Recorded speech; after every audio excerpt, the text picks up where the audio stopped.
Hello and welcome viewers and students. आज हम करने जा रहे हैं पेपर 026810 का analysis.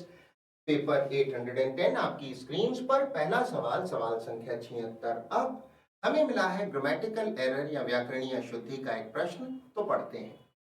Wide spread racism and hate crimes invariably casted a shadow over the general election in that country.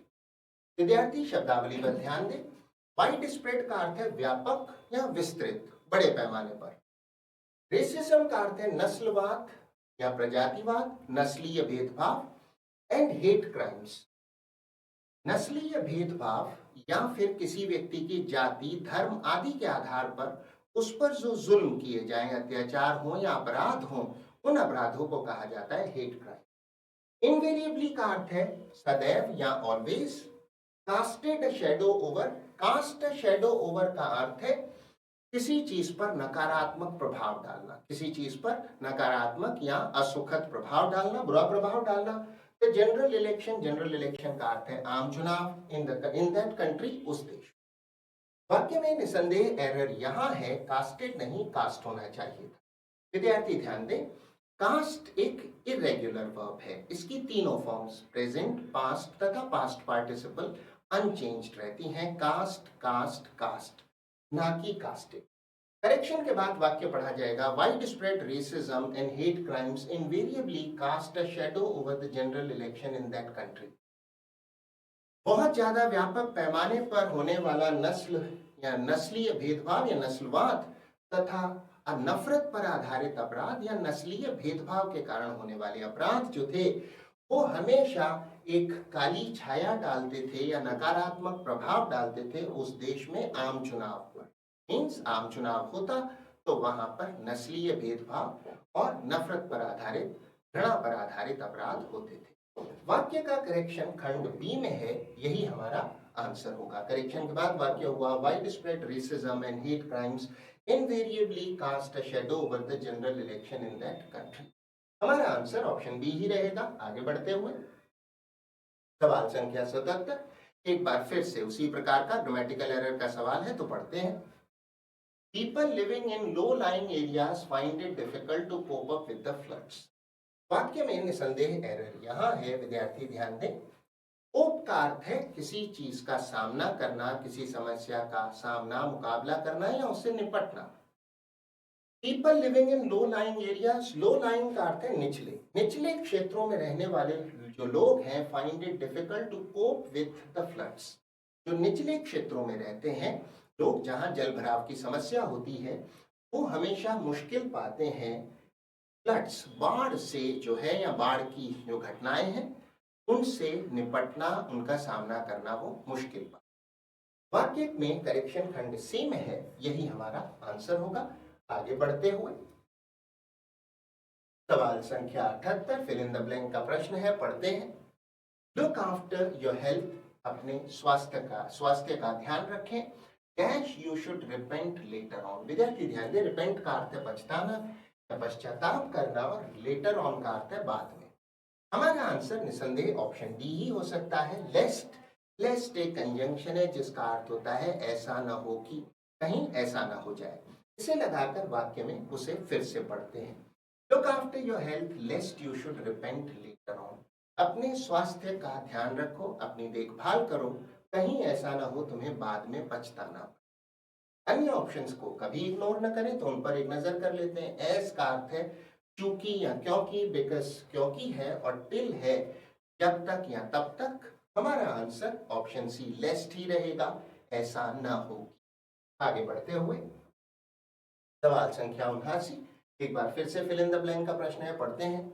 Every year millions of tourist, एक million का अर्थ होता है 10 लाख से, तो मिलियंस ऑफ यानी लाखों, क्योंकि एक मिलियन ही 10 लाख है। तो हर साल लाखों, और बहुत सारे मिलियंस हो तो करोड़ों भी संभव है। हर साल मिलियंस ऑफ टूरिस्ट, टूरिस्ट का अर्थ है पर्यटक, dash the Anna centenary library in Chennai visit.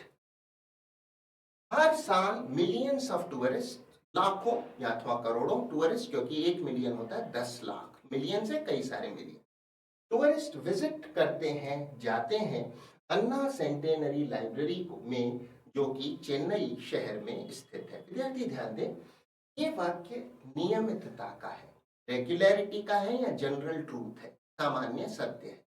इसे बताने का टेंस मात्र सिंपल प्रेजेंट टेंस होता है। तो हर साल लाखों टूरिस्ट विजिट करते हैं अन्ना सेंटेनरी लाइब्रेरी को। विद्यार्थी ध्यान दें, ये अन्ना सेंटेनरी लाइब्रेरी जो है ये तमिलनाडु के भूतपूर्व सीएम श्री अन्नादुराई के नाम पर है। श्री अन्नादुराई का जो जन्म शताब्दी है वो थी 2009 में। तो 2010 में इस प्रसिद्ध लाइब्रेरी को स्थापित किया गया और श्री अन्नादुराई के नाम पर यह है अन्ना सेंटेनरी लाइब्रेरी। सेंटेनरी का अर्थ होता है शताब्दी, तो उनकी जन्म शताब्दी के उपलक्ष्य पर ये बहुत बड़ा जो लाइब्रेरी है, बहुत बड़ा पुस्तकालय है, इसको स्थापित किया गया था, इसकी स्थापना हुई थी। अन्य ऑप्शन पर एक नजर कर लेते हैं। विजिटिंग भी नहीं, आर विजिटिंग भी नहीं, हैव विजिटेड भी नहीं, नियमितता का या जनरल ट्रूथ का वाक्य है। हमारा आंसर मात्र ऑप्शन बी ही रहेगा। आगे बढ़ते हुए सवाल संख्या 80, निर्देश है इनकरेक्टली स्पेल्ड वर्ड बताएं। हमारा आंसर वो होगा जिसकी स्पेलिंग गलत है। जिस शब्द की स्पेलिंग गलत है वही हमारा आंसर होगा। निसंदेह हमारा आंसर होगा ऑप्शन बी। शब्द कम्युनिकेबल की स्पेलिंग में यहाँ ई नहीं ए होना चाहिए था। कम्युनिकेबल का अर्थ है जिसको कम्युनिकेट किया जा सके, यानी संप्रेषणीय, जिसका संप्रेषण हो सके, आप किसी को वो बात पहुंचा सके। वैसे इसका एक अन्य अर्थ है जो कि बहुत ज्यादा लोकप्रिय है और वो अर्थ है संक्रमणीय या संक्रमणकारी, इंग्लिश में इन्फेक्शियस। अगर कोई बीमारी कम्युनिकेबल है तो वो इन्फेक्शियस है, संक्रामक है। तो कम्युनिकेबल का दूसरा अर्थ है वही प्रमुख अर्थ है, उसका अर्थ है संक्रामक या जो संक्रमण से फैलती हो, इन्फेक्शियस। अन्य ऑप्शंस पर एक नजर कर लेते हैं। लेजिबल का अर्थ होता है पठनीय या रीडेबल, जिसे पढ़ा जा सकता हो, तो लेजिबल हैंडराइटिंग है तो आसानी से पढ़ने में आती है। इनकरेजिबल का अर्थ है जिसे सुधारा न जा सके, जो असुधार्य हो। अगर कोई व्यक्ति इनकरेजिबल लायर है तो वो कभी नहीं सुधरेगा, हमेशा झूठ ही बोलता है, तो जिसे सुधारा न जा सकता हो। एलिजिबल का अर्थ होता है योग्य, पात्र या उपयुक्त। हमारा आंसर ऑप्शन बी रहेगा क्योंकि अन्य किसी शब्द की स्पेलिंग में कोई एरर नहीं। आगे बढ़ते हुए सवाल संख्या 81, फिर से वही निर्देश है इनकरेक्टली स्पेल्ड वर्ड बताएं। हमारा आंसर बेशक ऑप्शन डी ही रहेगा। शब्द पग्नेशियस की स्पेलिंग में यहाँ टी नहीं सी होना चाहिए। सही स्पेलिंग होगी PUGNACIOUS। पग्नेशियस का अर्थ है उग्र स्वभावी या लड़ाकू किस्म का, जिसके स्वभाव में लड़ने की प्रवृत्ति हो, उग्र स्वभावी। इसके लिए एक बेहतरीन सिनोनिम हो सकता है बेलिकॉस। अन्य ऑप्शंस में ऑडेशियस एक अच्छा शब्द है जिसका अर्थ होता है दुस्साहसी, ढीठ या फिर गुस्ताख। अगर आप अपने वरिष्ठों का, बड़ों का सम्मान ना करें, अति आत्मविश्वास दिखाएं, दुस्साहस करें तो आप हैं ऑडेशियस। ऑस्पिशियस का अर्थ होता है शुभ और ऑप्शन सी इंस्टॉलमेंट का अर्थ होता है किश्त। विद्यार्थी ध्यान दें, शब्द इंस्टॉलमेंट की स्पेलिंग में सिंगल एल बिल्कुल सही है, यही शब्द की ब्रिटिश स्पेलिंग भी है। अमेरिकन स्पेलिंग में अलबत्ता डबल एल का इस्तेमाल होता है, किंतु ब्रिटिश स्पेलिंग में शब्द इंस्टॉलमेंट में एक ही एल आता है। हमारा आंसर ऑप्शन बी ही रहेगा क्योंकि इसी की स्पेलिंग में एरर है। आगे बढ़ते हुए सवाल संख्या 82, निर्देश है अंडरलाइन शब्द का अर्थ बताएं। ऐसा शब्द बताएं या ऐसा ऑप्शन चुनें जो इसके अर्थ को बेस्ट एक्सप्रेस करता हो, इसके अर्थ को व्यक्त करता हो। तो पढ़ते हैं। The minister's itinerary has not been announced yet. Yet का अर्थ है अभी तक। शब्द आइटिनरी का अर्थ होता है किसी व्यक्ति की यात्रा या यात्रा का जो डिटेल्ड मार्ग है, रूट है, उसे कहते हैं आइटिनरी। हमारा आंसर होगा ऑप्शन ए, डिटेल्ड रूट और जर्नी। अन्य ऑप्शंस में सीरीज ऑफ लेक्चर्स, कई सारे लेक्चर्स या लेक्चर्स की श्रृंखला, व्याख्यानों की श्रृंखला, बिल्कुल नहीं। टॉपिक ऑफ डिस्कशन, डिस्कशन का मुद्दा या बातचीत का मुद्दा, नहीं। Venue of the meeting, venue का अर्थ है निर्धारित स्थल, बिल्कुल नहीं। हमारा answer option A, detailed route ही रहेगा। आगे बढ़ते हुए सवाल संख्या 83, वही निर्देश है प्रश्न शब्द का सिनोनिम बताएं। प्रश्न शब्द है कंजेक्चर, जिसका अर्थ होता है अंदाजा, गेस, सरमाइज, अनुमान, अंदाजा, गेस, सरमाइज। उपलब्ध ऑप्शंस में हमारे पास गेस उपलब्ध है, यही हमारा आंसर होगा, अनुमान या अंदाजा। अन्य ऑप्शंस में कॉन्फिडेंस है, आत्मविश्वास, कंफ्यूजन है, गड़बड़ी, जब आप कंफ्यूज्ड हो जाए तो उस स्टेट ऑफ माइंड को, मानसिक स्थिति को हिंदी में कहते हैं संभ्रम, आम भाषा में उलझन या गड़बड़ी। और कंसिडरेशन के दो प्रमुख अर्थ हैं, एक तो विचार और दूसरा प्रतिफल, बदले में जो दिया जाए उसे प्रतिफल हिंदी में, अंग्रेजी में कंसिडरेशन कहते हैं। वैसे कंसिडरेशन विचार को भी कहते हैं। हमारा आंसर ऑप्शन सी ही रहेगा। आगे बढ़ते हुए सवाल संख्या 84 निर्देश है प्रश्न शब्द का विलोम शब्द या एंटोनिम बताएं। प्रश्न शब्द है फिकंट। फिकंट का अर्थ होता है बहुत ज्यादा फर्टाइल या उपजाऊ। हमें चाहिए विलोम शब्द, बेशक हमारा आंसर होगा ऑप्शन बी बैरन। बैरन का अर्थ है बंजर, अनुपजाऊ। अन्य ऑप्शंस में ऑप्शन ए फर्टाइल तो प्रश्न शब्द का सिनोनिम है, हमसे एंटोनिम पूछा गया है। डेजर्टेड का अर्थ है वीरान या उजाड़, जहां से सब लोग चले गए हों, जिस जगह को लोगों ने छोड़ दिया हो, जहां कोई न रहता हो, उस उजाड़ या वीरान या निर्जन स्थान को कहेंगे डेजर्टेड। और इंडिजेंट का अर्थ होता है बहुत ही गरीब, बहुत गरीब, दरिद्र या विपन्न को कहते हैं इंडिजेंट। हमारा आंसर ऑप्शन बी बैरन, बंजर ही रहेगा। आगे बढ़ते हुए सवाल संख्या 85, फिर से एंटोनिम बताना है पर रेखांकित शब्द का। पढ़ते हैं फॉर सम रीजन, किसी कारण से या किसी कारणवश, the police want to conceal the identity of the detainee. विद्यार्थी ध्यान दें, कंसील शब्द का अर्थ है छिपाना, आइडेंटिटी है पहचान, और डिटेनी का अर्थ है जो व्यक्ति कैद में है या नजरबंद है। किसी व्यक्ति को अगर कैद में या नजरबंदी में रखा जाए तो ऐसे व्यक्ति को कहा जाएगा डिटेनी, अक्सर राजनीतिक कारणों से कैद में रखा हुआ व्यक्ति। हमारा आंसर इसका विलोम शब्द होना चाहिए, निसंदेह हमारा आंसर ऑप्शन ए होगा। रिवील का अर्थ है उजागर करना, जबकि कंसील का अर्थ है छिपाना। अन्य ऑप्शंस में कंफ्यूज है उलझाना, विभ्रमित करना।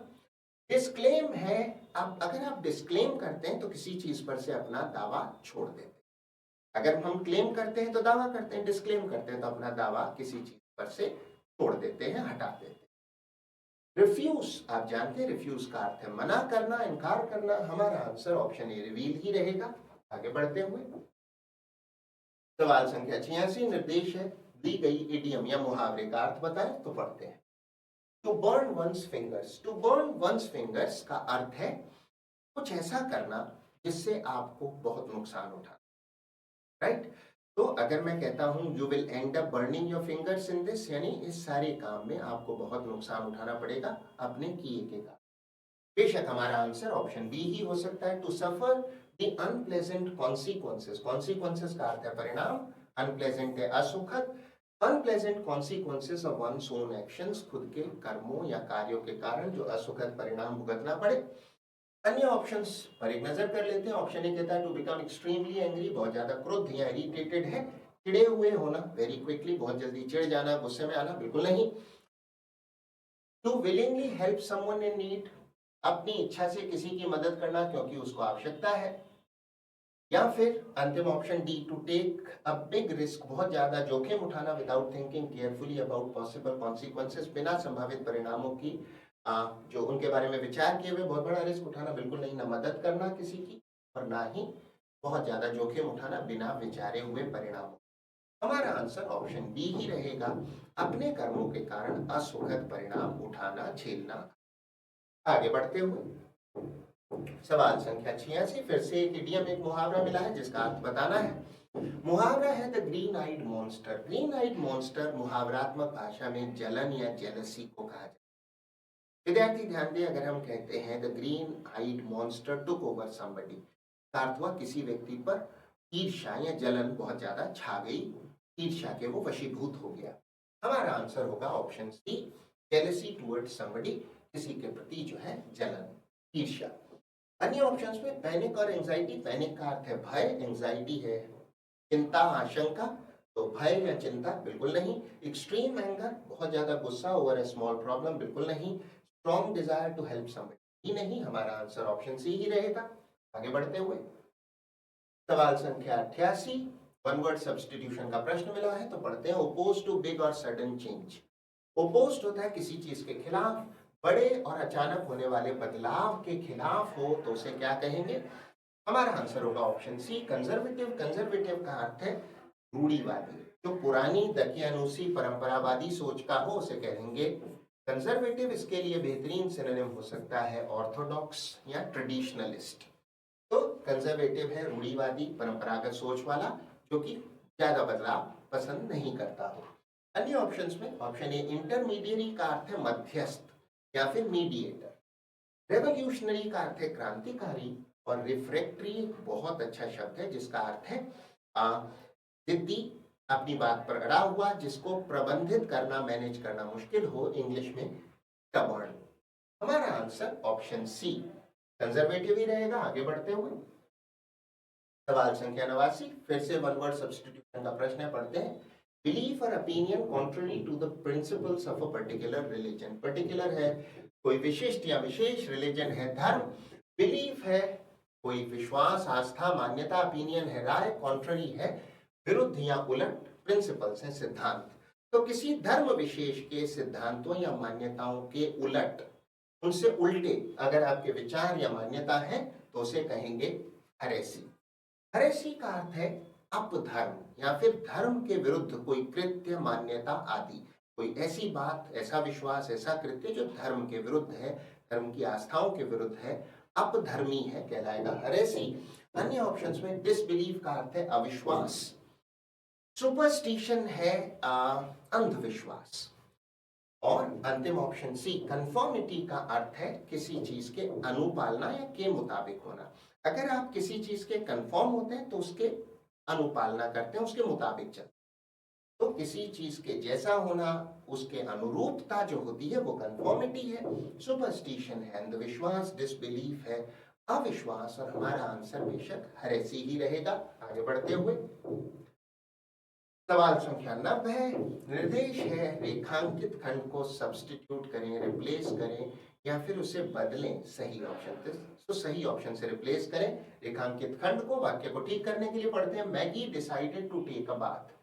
टू टेक अ बाथ या टू हैव अ बाथ, विद्यार्थी ध्यान दें, ब्रिटिश अंग्रेजी में प्रेफर किया जाता है टू हैव अ बाथ, जबकि अमेरिकन इंग्लिश में टेक अ बाथ, स्नान करना। मैगी ने तय किया कि वो स्नान करेगी as she was working in the garden since early morning. विद्यार्थी ध्यान दें, सिंस अर्ली मॉर्निंग का प्रयोग हुआ है, वाक्य हुआ परफेक्ट कंटिन्यूअस प्रकार का, डिसाइडेड है वाक्य भूतकालिक है, तो फिर निश्चित रूप से वाक्य का ये खंड हुआ पास्ट परफेक्ट कंटिन्यूअस। और इस क्लॉज इस खंड में पास्ट परफेक्ट कंटिन्यूअस होने के कारण हेल्पिंग वर्ब वाज नहीं, हैड बीन का इस्तेमाल होना चाहिए था। हमारा आंसर मात्र ऑप्शन डी ही हो सकता है। करेक्शन के बाद वाक्य बढ़ा जाएगा, मैगी डिसाइडेड टू हैव या टेक अ बाथ एज चूंकि she had been working in the garden since early morning. Maggie ने तय किया कि वो स्नान करेगी क्योंकि वो बहुत जल्दी सुबह सवेरे से ही गार्डन में काम कर रही। अन्य ऑप्शंस में इस बिल्कुल नहीं, हैज बीन भी नहीं क्योंकि वाक्य प्रेजेंट परफेक्ट कंटिन्यूअस का नहीं पास्ट परफेक्ट कंटिन्यूअस का है, जो द्वितीय खंड है वो पास्ट परफेक्ट कंटिन्यूअस का है। हमारा आंसर ऑप्शन सी ही रहेगा। आगे बढ़ते हुए सवाल संख्या 91 में एक बार फिर से वही निर्देश है, अंडरलाइन सेगमेंट को रिप्लेस करें तो पढ़ते हैं। He was too glad to see his friend। विद्यार्थी ध्यान दें, glad का अर्थ है प्रसन्न और friend का अर्थ है मित्र। टू का अर्थ है इतना कि नहीं। इंग्लिश में टू क्लियरली नेगेटिव या नकारात्मक अर्थ रखता है। उदाहरण के तौर पर he is too fat to run fast, वो इतना मोटा है, इतना भारी देह का है कि तेज नहीं दौड़ सकता। हमें मिला वाक्य मूलतः नेगेटिव नहीं पॉजिटिव प्रकार का है। वह अपने मित्र को मिलकर या उसे देखकर बेहद प्रसन्न था। उसी का अर्थ है देखना अथवा मिलना। क्योंकि हमारा अर्थ नकारात्मक नहीं सकारात्मक है, अतः टू नहीं, हमें चाहिए कोई पॉजिटिव एडवर्ब, वेरी ग्लैड या एक्सट्रीमली ग्लैड। हमारा आंसर होगा option A, he was very glad to see his friend. वो अपने मित्र को देखकर बहुत प्रसन्न था। एक्सट्रीमली ग्लैड भी हो सकता था किंतु एक्सट्रीम ग्लैड नहीं, क्योंकि ग्लैड एक एडजेक्टिव है जिसके लिए हमें अगर मॉडिफाई करना है तो हमें चाहिए एक्सट्रीमली, ना कि एक्सट्रीम। तो एक्सट्रीम ग्लैड नहीं, एक्सट्रीमली ग्लैड अलबत्ता उत्तर हो सकता था। टू ग्लैड बिल्कुल नहीं। हमारा आंसर ऑप्शन ए ही रहेगा। आगे बढ़ते हुए अगले 5 प्रश्न हमें मिला है cloze test fill in the blanks का एक समुच्चय जिसे हल करने की विधि से आप भली भांति परिचित। दिए गए पैसेज को जैसे दिया है वैसे पढ़ें, उसके उपरांत उसे हल करें। यदि समय नाकाफी या पर्याप्त हो तो आधा पैसेज पढ़ें, उसके उपरांत उसे हल करें और हमेशा याद रखें ब्लैंक्स के आगे तक। तो पढ़ते हैं। In Donald Trump second term so far, term का अर्थ है पद पे जो अवधि होती है, उनकी प्रेसिडेंसी की जो अवधि है। कार्यकाल हिंदी में कहें, in Donald Trump second term so far, so far का अर्थ है अब तक, डोनाल्ड ट्रम्प का जो दूसरा कार्यकाल रहा है अब तक, his leadership is often marked by, mark है किसी चीज का विशेष निशान या चिन्ह होना, तो क्या उनकी विशिष्टता रही है, क्या चिन्ह हर तरफ मिलते रहे हैं उनकी लीडरशिप में, उनके नेतृत्व में। By dash and frequent, frequent का अर्थ है बार बार होने वाला। His dash remarks, remarks का अर्थ है टिप्पणियां, and insults, insult है अपमान, towards other heads of state, head of state का अर्थ होता है राष्ट्राध्यक्ष, attract global criticism, criticism का अर्थ है आलोचना, and sometimes undermine American interest, undermine का अर्थ है कमजोर करना अमेरिकन इंटरेस्ट, अमेरिकी हितों को, affecting trade deals and diplomatic influence, diplomatic का अर्थ है कूटनीतिक और influence है प्रभाव, such capricious behavior creates dash। विद्यार्थी ध्यान दें, कैप्रिशियस का अर्थ है अचानक से बदलने वाला, सडन चेंजेस वाला, सनकी या अजीब प्रकार के स्वभाव वाला। बिहेवियर है व्यवहार, creates dash in public perception, perception का अर्थ है अनुभूति या महसूसी। इतना पढ़ने पर हमें खासा सटीक अनुमान हो चला है डोनाल्ड ट्रंप की जो दूसरी टर्म है, दूसरा कार्यकाल है, उसमें उनके स्वभाव की जो विचित्रता है, सनकीपन है, उसके बारे में ये पैसेज है। अब हम इसे हल कर सकते हैं, तो एक बार पुनः पढ़ते हैं। In Donald Trump's second term so far, his leadership is often marked by hubris. Hubris का अर्थ होता है अहंकार, बहुत ज्यादा अहंकार को कहते हैं hubris।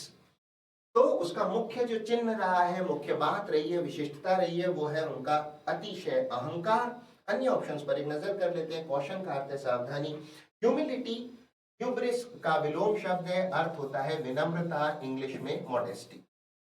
रिस्ट्रेंट का अर्थ है किसी प्रकार की रोकथाम, कोई प्रतिबंध, तो किसी प्रकार की रोकथाम या फिर नियंत्रण, हिंदी में कहें तो नियंत्रण। हमारा आंसर ऑप्शन सी ही रहेगा। आगे बढ़ते हुए, marked by hubris and frequent dash and frequent impulsiveness. विद्यार्थी ध्यान दें, इंपल्सिवनेस का अर्थ है आवेग आने की स्थिति। अगर आप बहुत जल्दी कुछ बोल पड़ते हैं, अचानक आवेश में आ जाते हैं, भावनाओं में आ जाते हैं, तो उस आवेगात्मकता को या आवेग से प्रभावित होने की स्थिति को कहते हैं इंपल्सिवनेस।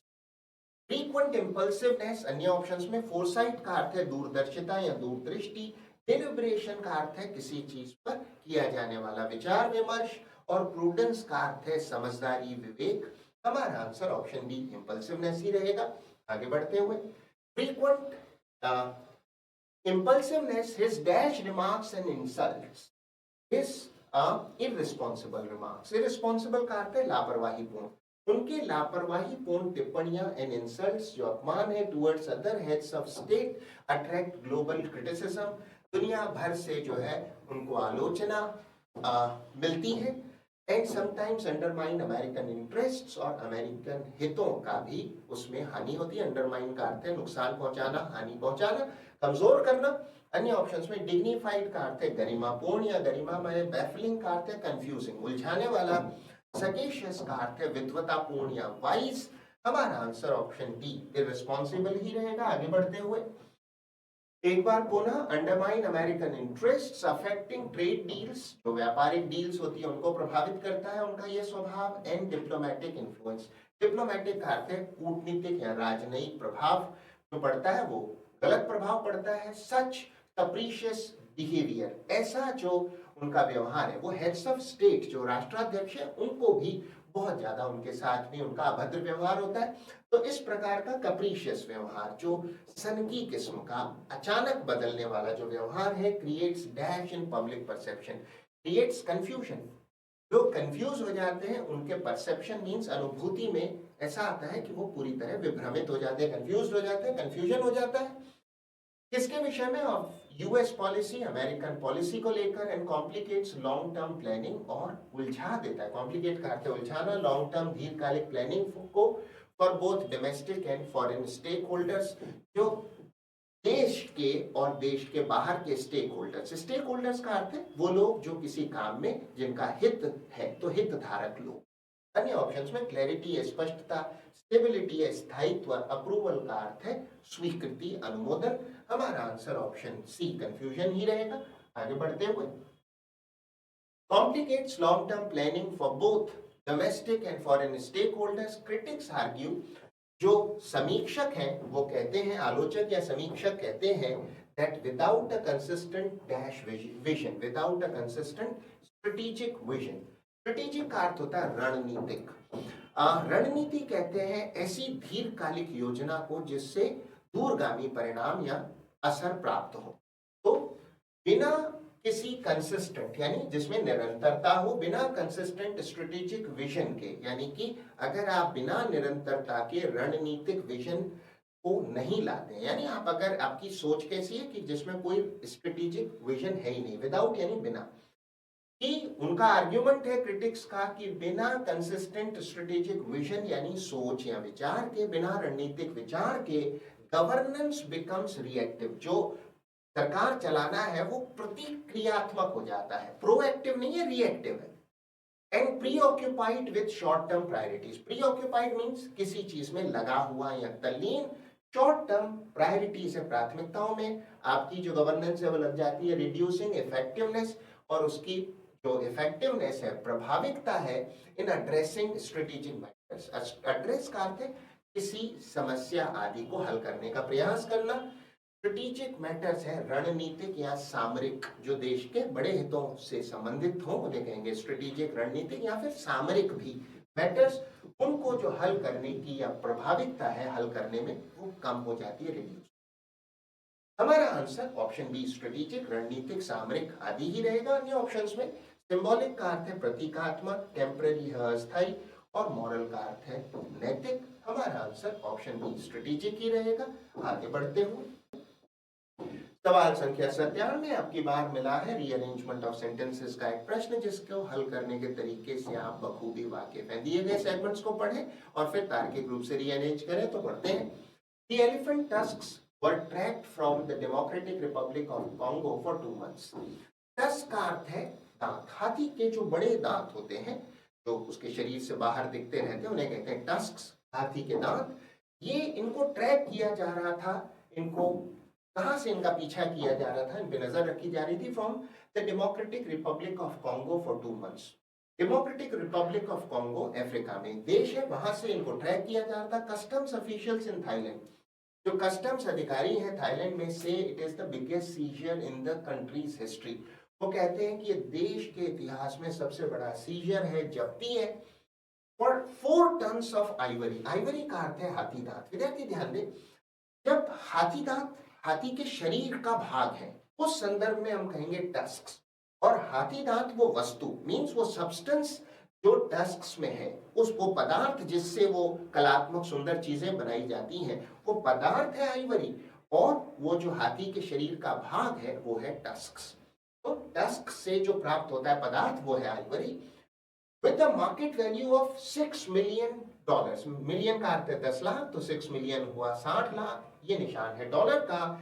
was confiscated, confiscated का अर्थ है जब्त किया गया, seized a few days ago, कुछ दिन पहले। ऑफिशियल से अधिकारी कहते हैं they were being transported to Laos। Laos Hindi में लोग लाओस भी कहते हैं, एक छोटा सा देश है एशिया में जिसके सीमावर्ती देश हैं China, Myanmar, Cambodia, Vietnam. From where they were to be sold to customers across Asia, और वहां से वो पूरे एशिया में जो है वहां से वो बेचा जाना था, वहां से शायद स्मगल होना था और फिर वहां से बेचा जाता पूरे एशिया भर में। इतना पढ़ने पर हमें खासा सटीक अनुमान हो चला है कि बहुत बड़ी खेप पकड़ी गई है हाथी दांतों की। तो अब हम इसे हल कर सकते हैं। हमारे पास जो 2 बेहतरीन लिंक्स हैं वो है RQ तथा PS। सबसे पहले इंट्रोडक्टरी खंड R, शुरुआती खंड R।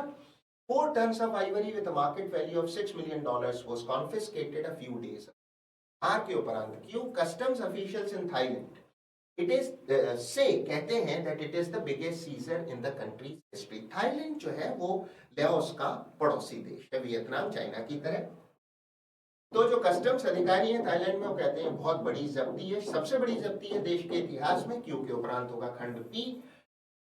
The elephant tusks were tracked from the Democratic Republic of Congo for months। उन पर महीनों से ट्रैक किया जा रहा था, नजर रखी जा रही थी। और अंतिम खंड मात्र ऐसी ही हो सकता है, ऑफिशियल से अधिकारी कहते हैं दे वर बीइंग ट्रांसपोर्टेड, जो टस्क से वो ट्रांसपोर्ट किए जा रहे थे टू लेओस, लेओस को ले जाए जा रहे थे, वहां ट्रांसपोर्ट किए जा रहे थे, मतलब लेओस जाने वाले थे, from where they were to be sold to customers across Asia. हमारा आंसर वो ऑप्शन होगा जो हमें देता हो सबसे पहले खंड आर, फिर क्यू और उसके उपरांत पी तथा एस। हमारा आंसर मात्र ऑप्शन ए ही हो सकता है। आगे बढ़ते हुए सवाल संख्या 98, एक बार फिर से रीअरेंजमेंट ऑफ सेंटेंसेस का प्रश्न है, तो पढ़ते हैं। An estimated 70% of this plastic which enters the sea sinks. अनुमानित 70% जो प्लास्टिक है ये समुद्र में जो पहुंचता है वो सिंक्स, डूब जाता है, समुद्र में नीचे डूब जाता है। This is a problem that stretches far beyond India. ये एक प्रॉब्लम है जो स्ट्रेच करती है, फैली हुई है फार बियॉन्ड इंडिया, भारत से दूर तक, मीन बहुत भारत से आगे तक व्यापित है, शायद विश्वव्यापी है। 8 million tons of plastic ends up in the world's oceans every. 1 million 10 lakh का होता है, तो 8 मिलियन टन हुआ 80 लाख टन। विद्यार्थी ध्यान दें, एक टन में 1000 किलोग्राम होता है। ये पहुंच जाता है इन द वर्ल्ड्स ओशियंस, विश्व के महासागरों में every year, causing damage to the fragile ecosystem. Fragile का अर्थ है जो आसानी से खराब हो जाए, बड़ा कोमल है, कमजोर है, ब्रिटल है। तो फ्रेजाइल इकोसिस्टम, इकोसिस्टम है पारिस्थितिकी, पारिस्थितिकी तंत्र है वो फ्रेजाइल है, आसानी से वो खराब हो सकता है। And much of it is not biodegradable, और इसमें से अधिकांश बायोडिग्रेडेबल नहीं है। बायोडिग्रेडेबल प्लास्टिक की बात हो रही है, जो प्लास्टिक बायोडिग्रेडेबल है वो फिर जो है जीवाणुओं द्वारा प्रकृति में वापस मिला दिया जाता है। बायोडिग्रेडेबल होता है, लेकिन जो बायोडिग्रेडेबल नहीं है, डिग्रेडेबल नहीं है, उसका जो है क्षय होना, उसको उससे निपटा जाना बड़ा मुश्किल होता है। इतना पढ़ने पर हमें खासा सटीक अनुमान हो चला है, समुद्र में प्लास्टिक बड़ी मात्रा में जा रहा है और इससे पारिस्थितिकी तंत्र बुरी तरह प्रभावित हो। हमारे पास जो दो बेहतरीन लिंक्स हैं वो है RPS तथा अंतिम खंड Q। सबसे पहले इंट्रोडक्टरी सेगमेंट R।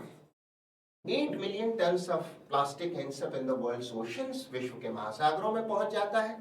अगला खंड होगा P, an estimated 70% of this plastic which enters the sea sinks. 80% जो ये प्लास्टिक है जो समुद्र में पहुंचता है, डूब जाता है। उसके उपरांत होगा खंड S, and much of it is not biodegradable, और उसमें से अधिकांश प्लास्टिक जो है वो बायोडिग्रेडेबल किस्म का नहीं है।